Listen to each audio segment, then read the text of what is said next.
जी जनाब, तो बात पहुंची कि बच्चों को खुश खुश रहने के लिए उनकी खुशी खुशी वाली तरबियत करनी है। लेकिन पेरेंट्स ने तो अपना काम कर दिया। बच्चा पहुंचता है स्कूल और उसके सामने जीपीएस का और नंबरों का और फिर आगे एडमिशन्स का और करियर चॉइस का इतना बड़ा प्रेशर होता है कि वो छोटी मोटी खुशी जो है वो भी धरी की धरी रह जाती है। ज़रफ़िशा अदनान इस वक्त हमारे साथ मौजूद हैं, जो कि माहिर तालीम है, लेकिन इनकी ख़ास जो स्पेशलिटी है वो है करियर चॉइस। कि 13 साल, 15 साल, 17 साल, 9 साल, 8, 10, 12 साल के बच्चे जो आजकल अपना करियर चुन लेते हैं, उनको कैसे हेल्प किया जाए, उनको कैसे ग्रूम गाइड किया जाए कि वो एक हैप्पी इंसान बन सकें, वो जो भी करियर चुने। इस हवाले से बात करेंगे ज़रफ़िशा से। गुड मॉर्निंग, अस्सलाम वालेकुम, कैसी हैं? वालेकुम अस्सलाम, thank you so much sir for calling me today.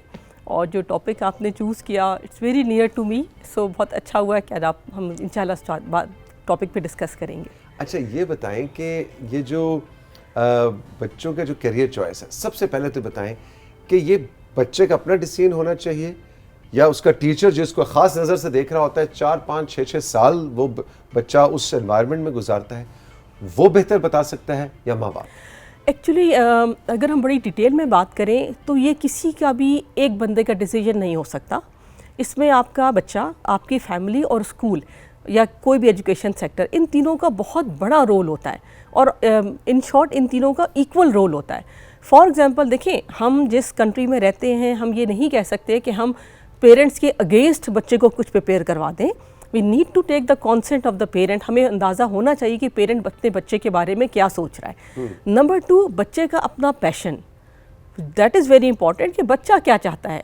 फिर there comes the role of the school कि उसकी पोटेंशियल को आइडेंटिफाई करना, उसकी स्ट्रेंथ्स को फाइंड आउट करना कि जो बच्चे का पैशन है और जो पेरेंट सोच रहा है, क्या वो दोनों चीज़ें उसकी स्ट्रेंथ और उसका पोटेंशियल भी है।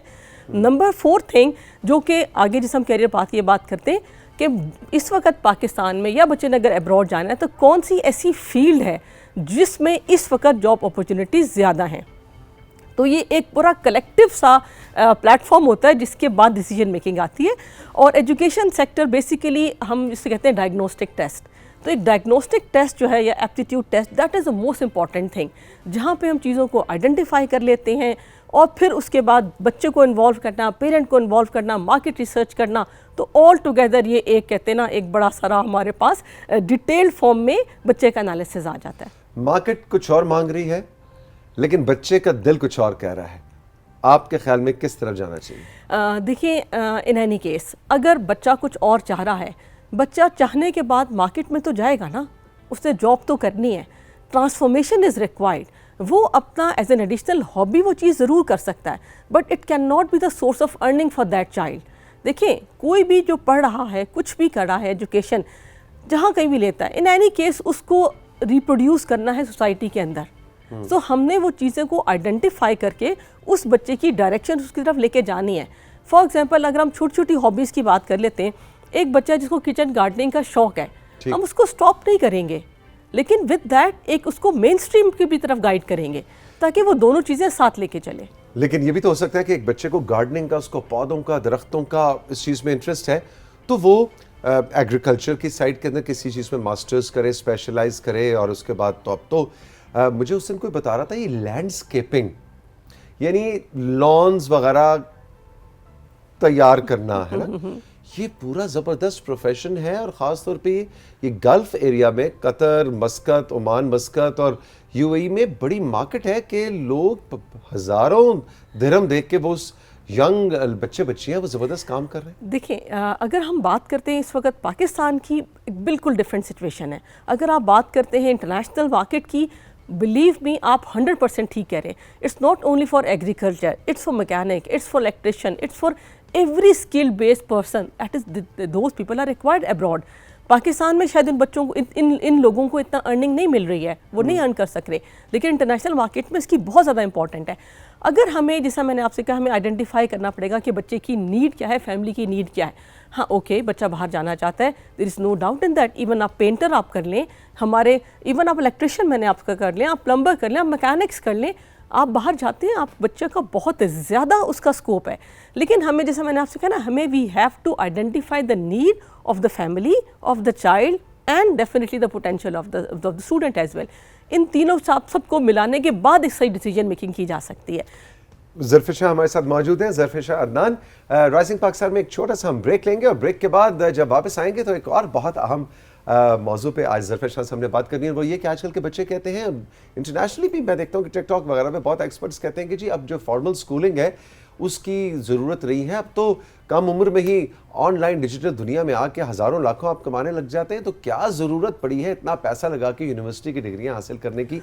और आप बस पैसा कमाना शुरू कर दें तो पैसा ही तो कमाना है, तो पढ़ क्यों रहे थे, उसके बाद भी तो पैसा कमाना है। तो अगर FA BA में ही पैसा कमाना शुरू कर दिया, मैट्रिक में, तो उसके बाद तालीम की क्या अहमियत रह जाती है, इस पर बात करेंगे इस ब्रेक के बाद।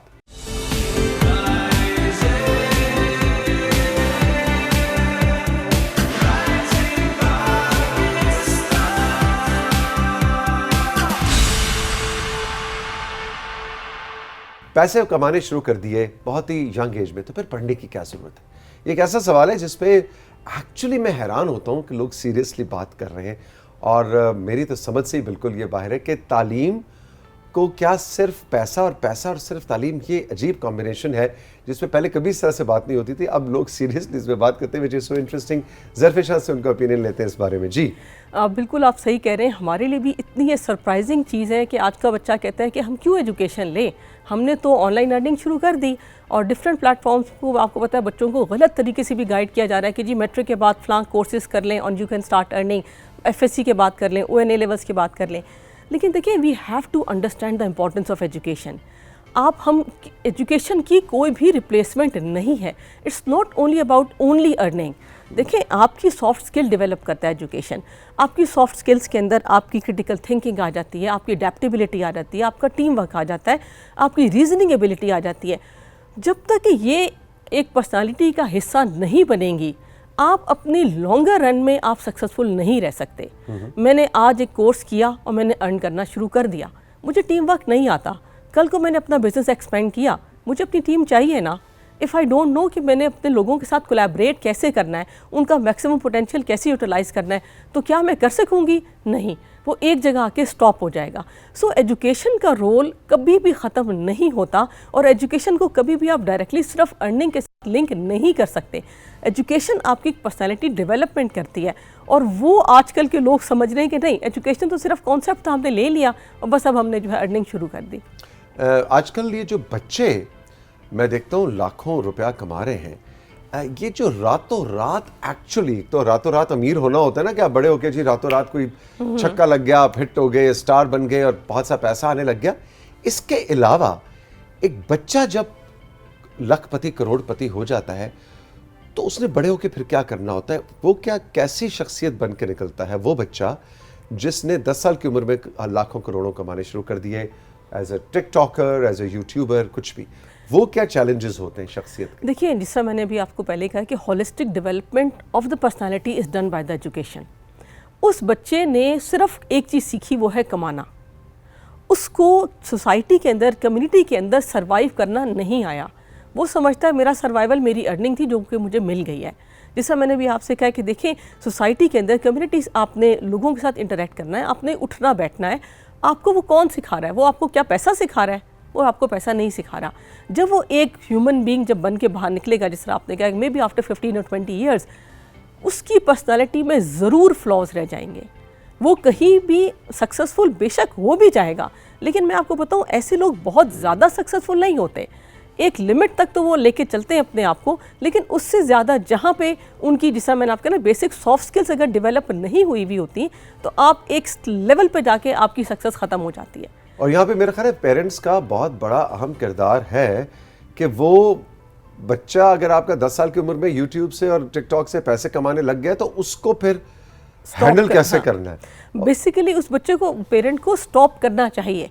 लेकिन मुझे लगता है कि आज का पेरेंट खुश होना शुरू हो जाता है कि हाँ, मेरा बेटा या मेरी बेटी, खुश तो होने की बात है। हाँ, नहीं, देखिए, खुश हो, बिल्कुल सर, बिल्कुल खुश होने की ज़रूरत है। लेकिन मैंने आपसे कहा कि देखिए, हमें अपनी बेसिक नीड्स बच्चे की नहीं भूलनी चाहिए। हाँ, माँ बाप को ये नहीं भूलना चाहिए कि ये लाखों आप कमाने तो लग गए, उम्र है इसकी 11 साल, लेकिन ये है अभी बच्चा ही है। वो जो काम हम कर रहे थे, इसकी इमारत, पेरेंटिंग, हाँ इसकी इमारत शख्सियत की जो हम खड़ी कर रहे थे, वो काम अपनी जगह चलता रहेगा। एग्जैक्टली वो नहीं रुकना। और ये नहीं कि अब आप उसको एक बड़ा समझने लग जाए। और जब बच्चा अपनी पर्सनैलिटी खुद बना लेगा तो आप मुझे बताएं क्या वो पेरेंट के साथ उसका कैसा रिलेशनशिप होगा? बिल्कुल सही, बिल्कुल वो कल कहेगा अपने फादर या मदर से कहेगा मैं तो आप जितना कमा रहा हूँ ना। और कहते हैं बच्चे, बिल्कुल एग्जैक्टली बल्कि ज्यादा कमा रहे हैं बच्चे, और वो कहते हैं कि what are you talking about, मैं आपसे ज्यादा पैसे कमाता हूँ, ये मेरे पैसे और मुझे पूरा इख्तियार है। ये बड़ा एक खतरनाक, लेकिन ये एक बबल है, ये एक छोटा सा बबल है जो कि बहुत ज़्यादा ज़रा सा भी बड़ा होगा तो ये बस्ट हो जाएगा।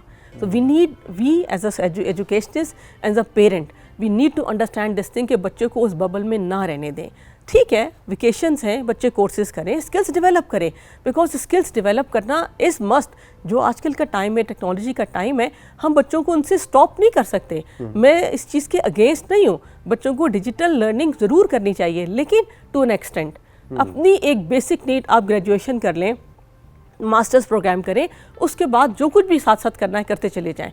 लेकिन ऐसा नहीं होना चाहिए कि आप अपनी मैट्रिक एफएससी तक एजुकेशन कंप्लीट करने के बाद किसी प्रोफेशनल फील्ड में आ जाएं। एक अगर लाइफ का एक स्पैन बना हुआ है तो वो आपको विद एक्सपीरियंस और विद नॉलेज, देखिए अल्लाह ताला ने भी हमें, इस्लाम भी हमें कहता है कि हमें एज के साथ साथ मैच्योरिटी आती है। वो मैच्योरिटी क्यों आती है? वो आपको एक्सपीरियंस से, आपको लर्निंग से आती है। तो वो उसके अंदर आप अपनी एजुकेशन को एक साइड पे कभी भी नहीं कर सकते। अच्छा, अब ये एक और बहुत बड़ा अहम सवाल है कि आजकल के बच्चे, चले पहले इसको दूसरी तरह से रखते हैं, क्या आजकल के बच्चे टीचर की उतनी रिस्पेक्ट करते हैं जितनी करनी चाहिए? ओके, या इशू है? बिल्कुल, इट डिपेंड्स कि आपका टीचर कैसा है। देखिए, बच्चा टीचर की रिस्पेक्ट तब करेगा जब टीचर, बच्चे को ये पता होगा कि teacher is more knowledgeable to me, she is available to me, she is able to answer my questions. देखिए, अगर मैं मेरे हर सवाल के जवाब बच्चे को होगा कि चुप कर जाओ, नहीं मैं अभी बता सकती, अभी छोड़ दो इसको, बच्चा कभी रिस्पेक्ट नहीं करेगा। आजकल का बच्चा बहुत वोकल है, आप बच्चे को स्टॉप नहीं कर सकते। आजकल का बच्चा लॉजिक मांगता है, अगर आप उनको लॉजिकली सेटिस्फाई कर देते हैं, बच्चा आपकी रिस्पेक्ट करेगा। और अगर आपको लॉजिकली और भी आप स्ट्रॉन्ग हो जाए इस सेंस में कि बच्चे को उसके नॉलेज से ज़्यादा वाला नॉलेज भी दे देंगे, तो वो फिर आप, और आज का बच्चा जज करता है, बिलीव मी, बच्चे इंटरनेट से चीज़ें ढूंढ कर आके टीचर से क्लास में क्वेश्चन करते हैं, जस्ट टू चेक कि teacher is able to answer me और नॉट। सो आजकल हम लोगों को अपने बच्चों के साथ ग्रो करना पड़ता है। उसी तरह से इंटरनेट और क्योंकि वो चाचा गूगल जो है वो इतना नॉलेजेबल है, है ना, और वो सिरी बाजी जो है, चैट जीपीटी और वो एलेक्सा बाजी और सिरी बाजी और चाचा गूगल, ये तीनों जो है इन्होंने तो दुनिया बदल के रख दी है। सो टीचर्स को भी वेल इक्विप्ड होना है इन सारी चीज़ों से, अदरवाइज आज का टीचर होना इज़ अ डिफ़िकल्ट टास्क। ये पुराना टीचर नहीं कि किताब उठाया और बच्चों को डिलीवर कर दिया, हमें भी बच्चों के हिसाब से अपनी प्रोफेशनल डेवलपमेंट साथ साथ करनी पड़ती है। आप लोग भी फंसते हैं क्लास में? एक्चुअली अब हम माशाल्लाह, लाइक मेरे 24 इयर्स हो गए एजुकेशन सेक्टर में, हम ज़रा वो प्रो हो गए हैं, अब हम नहीं फंसते। लेकिन ये बात ज़रूर है कि हम अपने आप को अपडेट रखते हैं। ऐसा नहीं है कि मैं कहूँ कि जी मैं डेली पढ़ती नहीं हूँ। आई थिंक लास्ट कोर्स मैंने अभी 8 और 9 मार्च को किया, इम्प्लीमेंटिंग एजेंसी पे इंटरनेशनल कोर्स किया। तो like I have to keep myself updating, otherwise ये है कि आपका सर्वाइवल नहीं है। आज के ज़माने में टीचर का सर्वाइवल नहीं है विदाउट नॉलेज। पेरेंट्स जो बहुत ज़्यादा हैवी पैसे देते हैं प्राइवेट स्कूल्स में, वो फिर समझते हैं कि हमने पूरे सिस्टम को एक तरह से खरीद लिया है, या यू नो हम इसके ओनर बन गए हैं।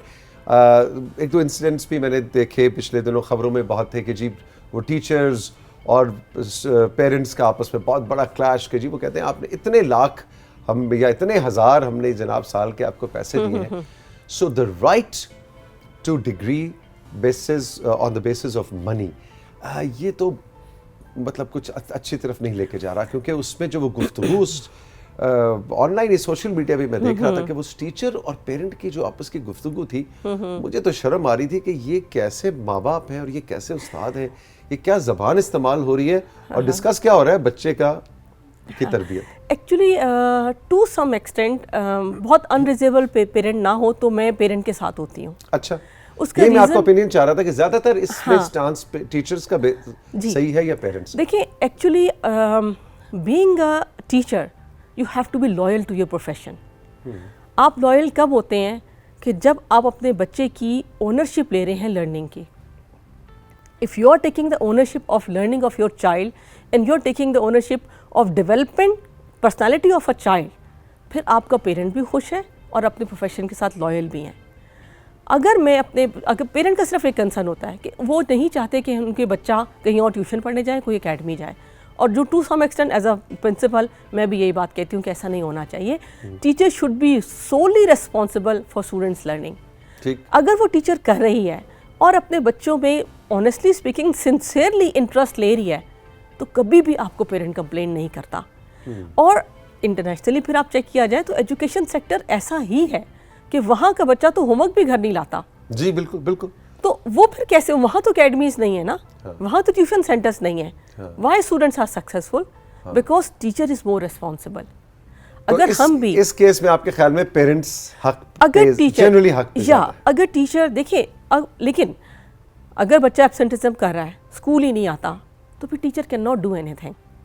आप बच्चे को स्कूल भेजेंगे तो teacher will take the ownership. अच्छा हमेशा एक और चीज़ जो कल के प्रोग्राम में हम डिस्कस कर रहे थे, मेरे कॉलीग हैं अरहम, वो खुद स्टूडेंट है, बच्चा है 10 साल का, वो और मैं बैठ के हम एनालिसिस कर रहे थे होमवर्क के ऊपर कि होमवर्क के हम बड़े खिलाफ हैं। आपका इसके बारे में क्या ख्याल?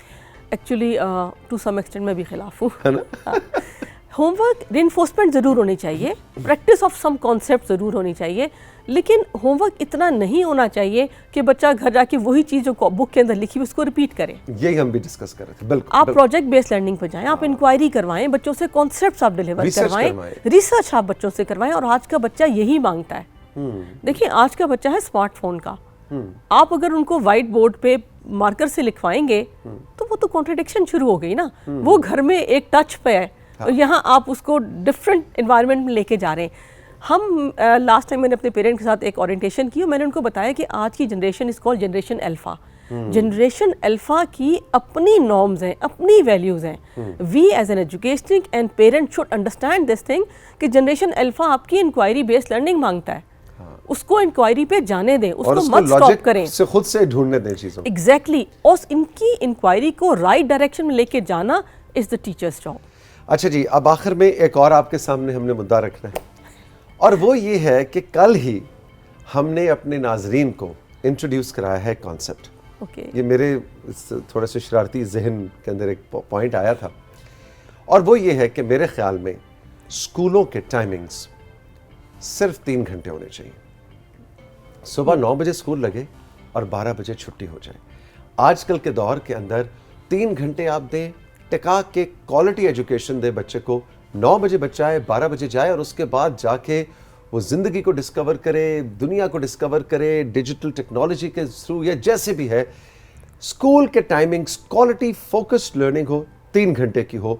इस पर अभी कुछ देर पहले राबेल हमें बड़ी डिटेल में बता भी रही थी, जो हमें फीडबैक आया है, लेकिन आपका मैं ओपिनियन इस पे चाहता हूँ। बजाय इसके कि जी सुबह 8 बजे असेंबली हो रही है और 2 बजे छुट्टी हो रही है, मेरा नहीं ख्याल कि 6 घंटे की स्कूल टाइमिंग की जरूरत है। What is your? अच्छा, actually I would like to answer this question in fees हम उतनी देंगे, उसकी आप फिक्र ना करें। फटाफट नहीं, फटाफट कैलकुलेशन शुरू करते हैं। नहीं। अच्छा 6 घंटे तो 3 घंटे हो गए तो फीस भी आधी हो जाएगी। नहीं, फीस हम उतनी देंगे। सही।